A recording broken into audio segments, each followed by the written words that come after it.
Horror कहानियाँ थी। अगली मौत किसकी?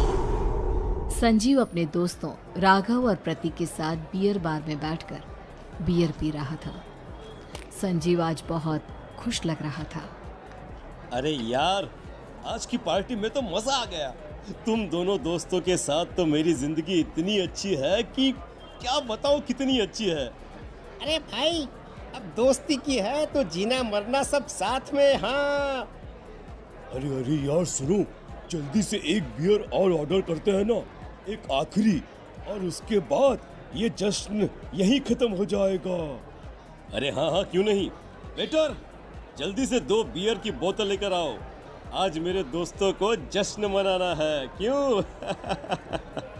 इतने में वहां पर एक बहुत सुंदर लड़की छोटे छोटे कपड़े पहनकर हाथ में बियर की बोतल लेकर उसके पास आती है।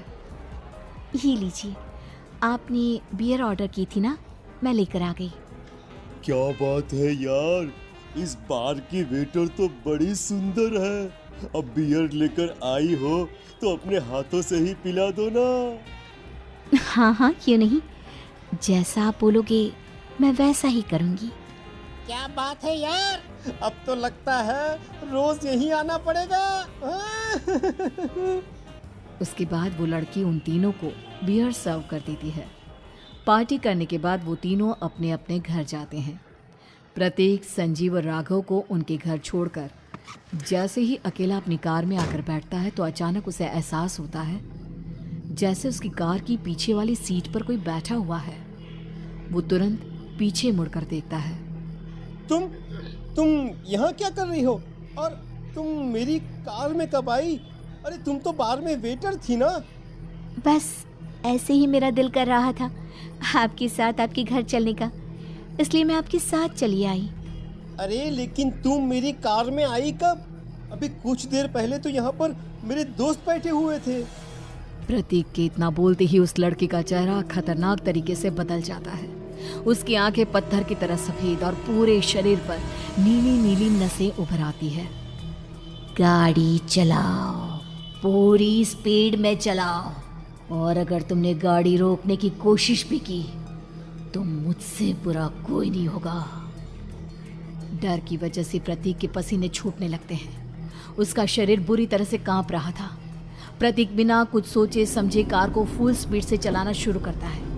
चलते चलते वो शहर से दूर एक पहाड़ी पर पहुंच जाता है और सामने अब सिर्फ पहाड़ी का किनारा दिख रहा है, जिसे देख प्रतीक घबराकर अचानक से कार को ब्रेक लगाता है। देखो देखो देखो देखो, मुझे छोड़ दो मुझे। अगर मैंने गाड़ी जरा सी भी आगे बढ़ाई तो हम दोनों नीचे गिरकर मर जाएंगे। ये तो तुम्हें पहले सोचना चाहिए था ना। अब कुछ नहीं हो सकता।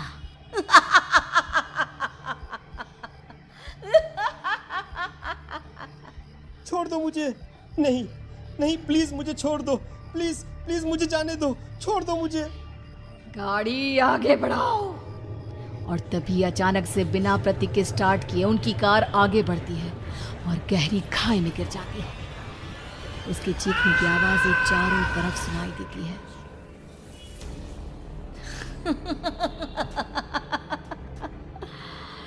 तुझे मारकर मेरे कलेजे में जल रही आग को थोड़ी शांति तो मिल गई, लेकिन अभी ये कहानी खत्म नहीं हुई। और फिर अगले दिन राघव और संजीव को पता चलता है कि प्रतीक की पहाड़ी से नीचे गिरकर मौत हो गई।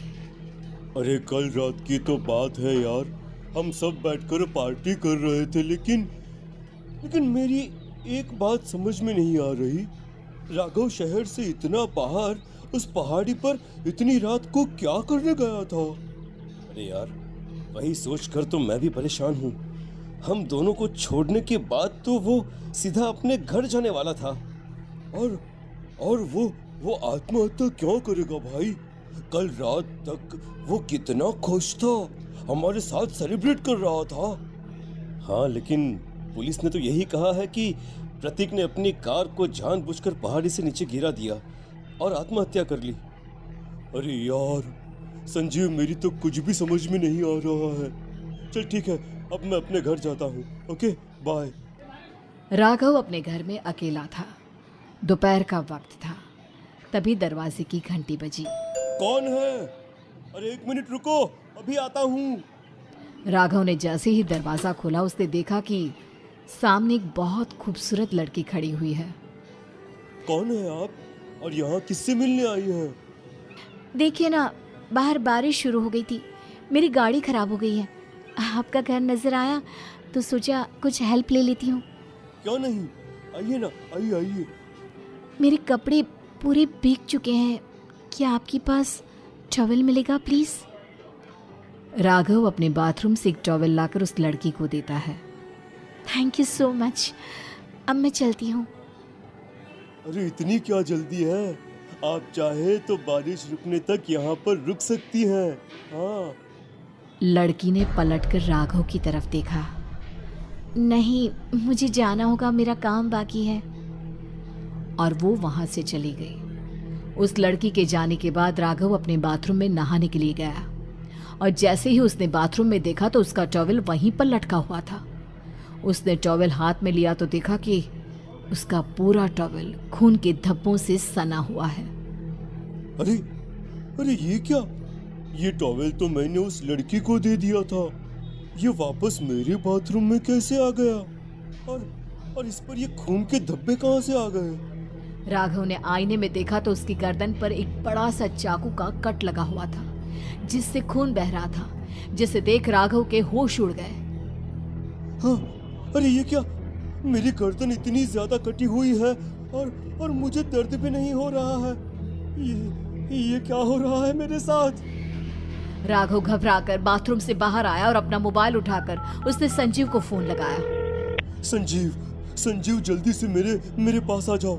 मुझे लगता है कुछ बहुत बड़ी गड़बड़ है, जल्दी आ जाओ।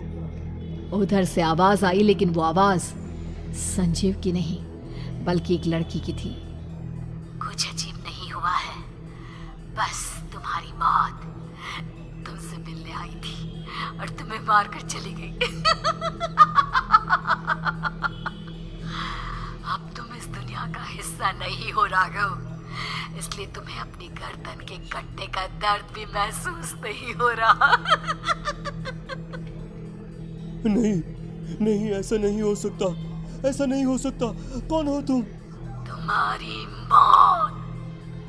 अब संजीव के पास खबर पहुंचती है कि राघव ने अपने ही घर में चाकू से गर्दन काटकर आत्महत्या कर ली। ये सुनने के बाद संजीव के होश उड़ गए। वो पसीने से तरबतर हो गया और एक अनजाना डर अब उसके दिल को सताने लगा। संजीव के साथ ही उसका एक छोटा भाई राजीव भी रहा करता था। अपने भाई को इस तरह परेशान देखकर राजीव उसके पास आया। अरे भैया, क्या हुआ भैया? आप इतने घबराए हुए क्यों लग रहे हैं?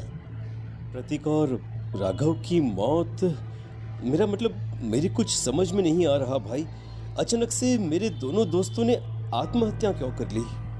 अरे वो तो मेरी भी समझ में नहीं आ रहा है भैया। हाँ, हो सकता है कि कोई परेशानी होगी और इसीलिए उन्होंने ऐसा किया होगा। हाँ, लेकिन दोनों की जिंदगी में एक साथ परेशानी और दोनों का इतनी खतरनाक तरीके से आत्महत्या करना, कहीं ऐसा तो नहीं मैं भी मर जाऊंगा? अरे आप ऐसी बातें क्यों कर रहे हैं भैया? वैसे ही मैं इतना परेशान हूँ। जब से अंजलि ने मेरा साथ छोड़ा है तब से सब कुछ बहुत अजीब सा हो गया है। रोज रात को डरावने सपने आते हैं। ऐसा लगता है जैसे अंजलि बार बार मेरे सपनों में आकर मुझे डराने की कोशिश करती है। अंजलि का नाम सुनते ही संजीव की आंखें फट गई और उसके गले में आवाज अटक गई। उसके चेहरे पर घबराहट साफ नजर आ रही थी। कौन थी वो लड़की जिसने प्रतीक और राघव को आत्महत्या की आड़ में मौत के घाट उतार दिया? और कौन थी अंजलि जो बार बार राजीव के सपनों में आकर उसे डरा रही थी? अंजलि का नाम सुनकर संजीव इतना घबरा क्यों गया? इन सवालों के जवाब जानने के लिए देखिए इस खतरनाक कहानी का अगला भाग।